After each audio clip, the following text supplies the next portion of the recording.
We are looking at a sort of a meltdown in global financial markets. That has happened before. It can happen to us again.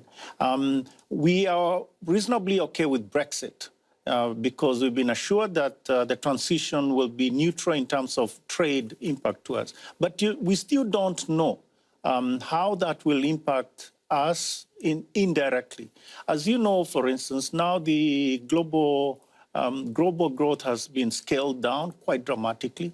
So the point is that we are one of the most open economies in Kenya and in Africa, and therefore we do need some insurance against those shocks. There's a lot of people suggesting you're managing the currency, that you are interfering in the currency, and that it's no longer freely floating in quite the way it used to. That is not correct. But the perception is there. You know, I cannot control people's perceptions. The perceptions are there, but the question is not so much what are the perceptions. The issue is what is really happening. Our exchange rate policy is very simple. It is actually freely floating. We have a flexible exchange rate. So we let it move. We don't have a direction. We don't have a level. What we do is we intervene to minimize volatility. And that is understood and well accepted because volatility, as you know, can actually have significant destabilizing effects on the economy. What has happened, and this is what most people do not acknowledge, is that there has been a significant contraction in the current account deficit. 4 years ago, it was at 10.5% of GDP, and now it is at 4.7% of GDP. Significant contraction. This has led to a significant stability in terms of inflows and outflows in the exchange market. Christine Lagarde is very fond of reminding us all to fix the roof when the sun shines. The sun has been shining. Have you fixed your roof? We have actually the sun has not been fully shining.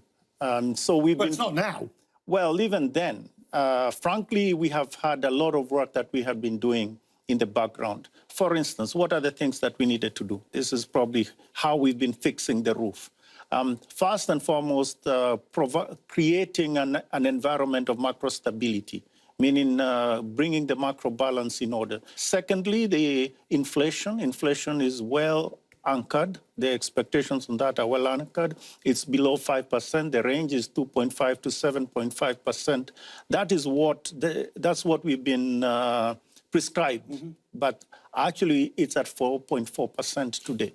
The important elements are also the reforms that are going on. And we have had some issues in the banking sector, which we have been working on. As you know, we put 3 institutions in receivership back in 2015, 2016.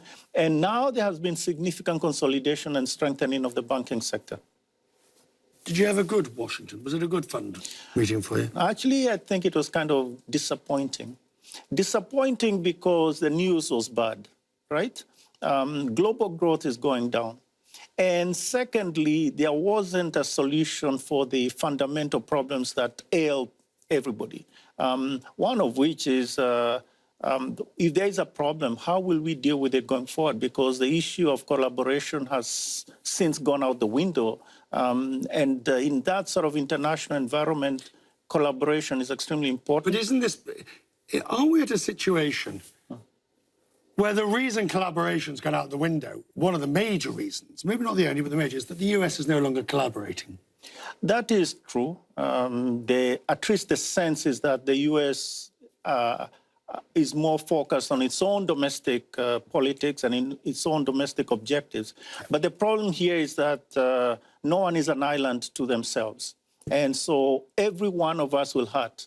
Every one of us will suffer when we do not have collaboration.